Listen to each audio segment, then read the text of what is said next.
आज हम पढ़ेंगे निश्चित कोण पर झुके हुए निर्देश तंत्र में रूपांतरण। द्विविमीय रूपांतरण।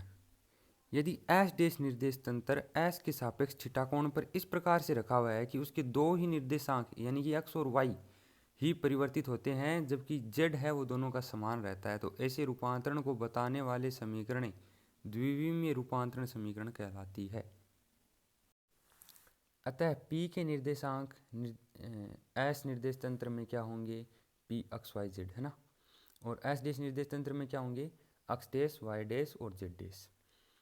निर्देश तंत्र एस में पी बी बराबर ओ ए बराबर एक्स है, और निर्देश तंत्र एस में ही पी ए बराबर ओ बी बराबर क्या होंगे, वाई होंगे। ठीक है। एस डैश निर्देश तंत्र में क्या होंगे, पी डी बराबर ओ सी एक्स डैश के बराबर होगा, और पी सी बराबर ओ डी ये होगा वाई डैश के बराबर, और जेड डैश बराबर है ही दोनों में। अब बिंदु ए से पी डी पर एक लंब डाला जो ओ सी को ई पर पी डी को एफ पर मिलता है। ये ए से इस पी डी पर लंब डाला जो इसको तो एफ पे मिलता है और ओ सी को ई पे मिलता है, तो कोण एफ ए पी क्या हुआ, एफ ए पी ये 90 डिग्री यानी थीटा डिग्री का कोण है, ये हमने मान लिया। अब त्रिभुज ओ ए ई में ये ओ ए ई त्रिभुज है, इसमें ये तो आधार है, ये लंब है, ये कर्ण है। इसका मतलब ये आधार बराबर ओ ई बराबर ओ ए इंटू कोस थीटा, आधार बट्टे कर्ण बराबर क्या होता है, कोस थीटा, इसलिए आधार बराबर कर्ण इंटू कोस थीटा। कर्ण का मान क्या है, अक्स, अक्स कोस थीटा लिख दिया। ऐसे ही लंब बट्टे कर्ण बराबर क्या होता है, साइन थीटा, इसलिए लंब बराबर कर्ण इंटू साइन थीटा, कर्ण का मान अक्स है तो अक्स साइन थीटा लिख दिया हमने। अब त्रिभुज एफ ए पी में चित्र में आपको अलग से दिखा देता हूँ। ये कौन सा त्रिभुज, एफ ए पी। इस त्रिभुज में क्या होगा, ए एफ बराबर ए पी कोस थीटा बराबर Y cos theta. A F कौन सा है, ये है ए एफ, ए एफ बराबर ए पी कोस थीटा। आधार ये कर्ण है हमारे पास में, ये है आधार, आधार बट्टे कर्ण बराबर कोस थीटा होता है, इसलिए आधार बराबर कर्ण इंटू कोस थीटा, कर्ण का मान वाई है इसलिए वाई कोस थीटा लिख दिया। इसी प्रकार लंब एफ पी बराबर क्या हो जाएगा, ए P cos theta, A P sine theta, और ए पी का मान वाई है इसलिए वाई साइन थीटा आ जाएगा यहाँ पे। ठीक है, इसको समीकरण नंबर 1 2 3 4 ऐसे दे दिया। अब अक्स डैश बराबर क्या है, पी डी है। ये देखो इस चित्र में पी डी बराबर क्या है, अक्स डैश है हमारे पास में, तो पी डी बराबर P F plus F D है ना, इसे P F plus F D भी लिख सकते हैं। अब हमारे पास में पी एफ का मान आया हुआ है, पी एफ का मान वाई साइन थीटा है, और एफ डी का मान हम कहाँ से प्राप्त करेंगे, एफ डी का मान हमारे पास में जो ओ ई का मान आया था वही एफ डी का मान है, जो समीकरण 1 नंबर देख सकते हैं आप, क्योंकि ये देखो चित्र के अंदर साफ साफ दिख रहा है एफ डी और ओ ई ये दोनों बराबर है, इसलिए यहाँ पे Y sine theta plus X cos theta ये 5 नंबर समीकरण। इसी प्रकार वाई डैश में देखो आप, ये वाई डैश है तो ये वाई डैश पी सी के बराबर है, और ये पी सी ई एफ के बराबर है ना, और ई एफ को हम लिख सकते हैं ए एफ माइनस ए ई लिख सकते हैं ना, और ए एफ का हमारे पास में समीकरण 3 में मान आया हुआ है वाई कोस थीटा, तो ये वाई कोस थीटा माइनस ए ई किया है तो ए ई समीकरण नंबर 2 में एक्स साइन थीटा है, ये कर दिया। अब इन दोनों समीकरणों को 5 और 6 को हम ऐसे भी लिख सकते हैं, ये एक्स डैश बराबर X cos theta as it is लिख दिया, और यहाँ पे वाई, यहाँ पे cos 90 minus theta sine theta तो होता है, इसको ऐसे लिख दिया है ना, कोज्या के रूप में लिख दिया हमने इसको। इसी प्रकार हम वाई डैश भी लिख सकते हैं, वाई डैश बराबर Y cos theta minus X, हमने लिखा कि माइनस एक्स, और फिर यहाँ पे कोस 90 माइनस थीटा लिखना होता है, लेकिन हमने 90 प्लस थीटा लिखा है, यहाँ पे प्लस कर देते हैं। अब कोस 90 plus theta minus sine theta होता है, तो वापस वैसे लिखेंगे तो ये प्लस और माइनस गुणा होके माइनस का एक्स साइन थीटा हो जाएगा। ठीक है। अब एक्स डैश जो समीकरण नंबर हमारी 7 थी उसमें एक्स डैश बराबर हम लिख सकते हैं एक्स कोस थीटा के स्थान पे हमने लिख दिया एक्स डैश ओ एक्स, और Y cos X dash O Y लिख दिया। ये 9 नंबर समीकरण।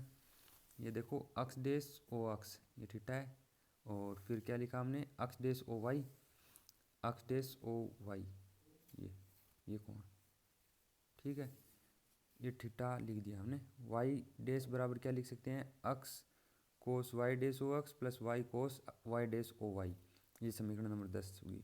और जेड डेस बराबर जेड होता है, क्योंकि ये दिया गया है, द्विमीय रूपांतरण है ये, इसलिए जेड डेस बराबर जेड, ये 11 नंबर समीकरण। अब क्या है, कोस क्या है, कोस अक्स डेस ओ अक्स क्या है, अक्स का अक्स के सापेक्ष देशिक कोज्या A11, और कोस अक्स डेस ओ वाई, अक्स डेस का वाई के सापेक्ष देशिक कोज्या A12। इसी प्रकार वाई डेस ओ अक्स क्या है, कोस वाई डेस ओ अक्स, वाई डेस का अक्स के सापेक्ष देशिक कोज्या, कोस वाई डेस ओ वाई क्या है, वाई डेस का वाई के सापेक्ष देशिक कोज्या, ये A22, देख लेना है ना। समीकरण 9, 10 और 11 निर्देशांक का रूपांतरण समीकरण है। अक्स डेस बराबर, इस समीकरण में अक्स डेस बराबर, इसकी जगह हम लिख सकते हैं A11, इसकी जगह A12, इसकी जगह लिख सकते हैं A21, इसकी जगह लिख सकते हैं हम A22, वही लिखा है हमने। और जेड डेस बराबर जेड है ही, ये समीकरण नंबर 11। ये 12 नंबर समीकरण दे देते हैं, इसको निर्देशांकों के रूपांतरण का समीकरण कहते हैं इसको, ठीक है। अब हमारे पास में है त्रिविमीय रूपांतरण। इसमें जेड अक्स यदि संपाती नहीं है, अक्स डेस भी संपाती नहीं है दोनों निर्देश तंत्रों में, वाई डेस भी नहीं है, वाई और वाई डेस भी नहीं है, और जेड डेस भी संपाती नहीं है, जेड और जेड डेस के मध्य में भी थीटा कोण होगा, तब निर्देशांक रूपांतरण क्या कहलाएगा, 3D, यानी त्रिविमीय निर्देशांक रूपांतरण कहलाएगा।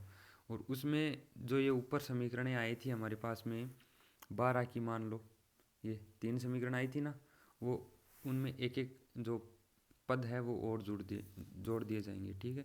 अक्स डेस बराबर A11 अक्स A12 Y plus A13 Z, वैसे ही वाई डेस बराबर A21 X plus A22 Y plus A23 Z, और जेड डेस बराबर A31 X plus A32 Y plus A33 Z, ये समीकरण नंबर 13। इसको हम ऐसे लिखते हैं सारणिक के रूप में, मैट्रिक्स फॉर्म में, ठीक है। तो अक्स डेस वाई डेस और जेड डेस A11 A12 A13 A21 A22 A23 A31 A32 A33, अक्स वाई जेड को ऐसे लिख सकते हैं, ये इसमें गुना होगा, ये इसमें, ये इसमें, इसमें इसमें इसमें, ठीक है, ये इसमें इसमें इसमें, वो गुना तो करना आता ही है आपको, सारणिक पढ़ के आए हो 12th क्लास में। अब है वेग का रूपांतरण समीकरण, उसी गैलीलियन रूपांतरण में समीकरण 13 जो हमने पिछले पेज पे पढ़ी थी का टी के सापेक्ष अवकलन कर देते हैं, तो वहाँ पे अक्स डेस का अवकलन होगा वाई डेस का और जेड डेस का, तो वहाँ पे हमें स्थिति का अवकलन करते हैं तो हमें वेग प्राप्त होता है। तो V X dash, V Y dash और V Z dash, X Y Z का अवकलन करेंगे तो वी एक्स वी वाई और वी जेड प्राप्त होंगे। ऐसे यहाँ पे होगा वी अक्स डेस बराबर A11, वहाँ पे क्या था, अक्स था, यहाँ पे वी एक्स आ जाएगा, वी वाई और V Z, V X V Y V Z, यही अंतर आया है समीकरण नंबर 13 और 15 में, ठीक है। अब यहाँ पे अक्स डेस वाई डेस जेड डेस की जगह पे लिख दिया V dash X V dash Y और वी डेस जेड, क्योंकि ये वेग का रूपांतरण समीकरण प्राप्त करना है हमें। ये क्या है, पी कण की एस डेस के सापेक्ष वेग है, और ये यहाँ पे पी कण का एस के सापेक्ष वेग है वी एक्स वी वाई और वी जेड, और ये हमने मैट्रिक्स के रूप में लिख दिया, रूपांतरण मैट्रिक्स है ये, ठीक है। अब इसी प्रकार हम त्वरण के लिए भी रूपांतरण समीकरण निकालेंगे। समीकरण जो ऊपर हमारे पास में 11 आई थी उसका टी के सापेक्ष अवकलन कर देते हैं, तो ए डेस अक्स ए डेस वाई ए डेस जेड, ठीक है। समीकरण 11 नहीं, ये समीकरण नंबर 16, समीकरण नंबर 16 जो हमारे पास में ऊपर है, ये इसमें वेग है, ये वेग के सापेक्ष रूपांतरण समीकरण है, इसका अवकलन करेंगे तो हमें त्वरण के सापेक्ष रूपांतरण समीकरण मिल जाएगा। ये है एस डेस फ्रेम के सापेक्ष त्वरण, और ये त्वरण मैट्रिक्स रूपांतरण मैट्रिक्स है ये, और ये एस निर्देश तंत्र के सापेक्ष पी कण का त्वरण है। यदि एस निर्देश तंत्र एक जड़त्वीय निर्देश तंत्र है तो उसमें क्या होगा, त्वरण होगा वो 0 होगा, क्योंकि बाह्य बल की अनुपस्थिति में हमें कण त्वरित दिखाई नहीं देता है जड़त्वीय निर्देश तंत्र में, तो फिर एस डेस भी जड़त्वीय निर्देश तंत्र ही होगा, उसमें भी त्वरण 0 ही होगा, ठीक है। तो ये था हमारा टॉपिक।